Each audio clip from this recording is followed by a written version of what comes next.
हाय, मी गार्गी आणि एव्हरीडे साठी मी कशा पद्धतीने रेडी होते ते मी आज तुम्हाला दाखवणार आहे। बाहेर जायचे कपडे घातलेले आहेत आणि खूप सारे मॉइश्चरायझर लावल्यानंतर कन्सिलर घेऊन सिलेक्टेड ठिकाणी जिथे जिथे कलर गरज आहे तिथे तिथे कन्सिलर लावून हाताने मस्तपैकी ब्लेंड करते।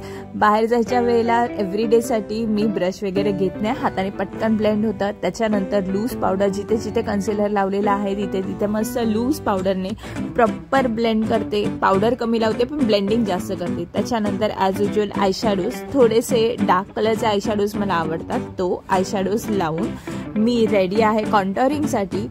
लूज अशा कॉन्टोरिंग पावडरने मी कॉन्टोरिंग करते। बाहेर जायचं असेल तेव्हा कॉन्टोर पावडर मला जास्त प्रेफरेबल वाटते। अशा सिलेक्टेड ठिकाणी कॉन्टोरिंग केल्यानंतर खूप आवडतं ते म्हणजे लायनरच्या पेक्षा मला मस्कराने माझे लॅशेस खूप छान पद्धतीने थिक वाटतात। त्याच्यानंतर एव्हरीडे लिपस्टिक लावून लावून ही एवढी संपलेली आहे।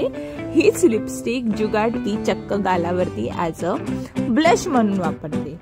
हे सगळे जुगाड झाल्यानंतर अगेन हीच लिपस्टिक हाताने खूप छान पद्धतीने ब्लेंड होतं। तुम्ही हाताने खूप सुंदर पद्धतीने ब्लेंड करू शकतात, पटापट होतं, क्विक होतं आणि घाईघाईमध्ये खूप चांगला जुगाड आहे। त्याच्यानंतर ऑफकोर्स सेटिंग स्प्रे, त्याने मेकअप जरा पण इकडे तिकडे जात नाही आणि खूप छान पद्धतीने चेहऱ्यावरती ग्लो येतो।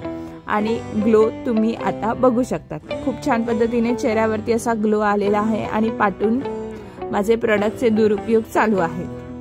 सो अशा पद्धतीने बाहेर जाण्यासाठी मी रेडी आहे स्मार्ट वॉच आणि हो सगळ्यात इम्पॉर्टंट गोष्ट म्हणजे माझा चष्मा। चला भेटूया, कुठे चालली आहे ते त्या व्हिडिओमध्ये तुम्हाला समजेल। Bye bye.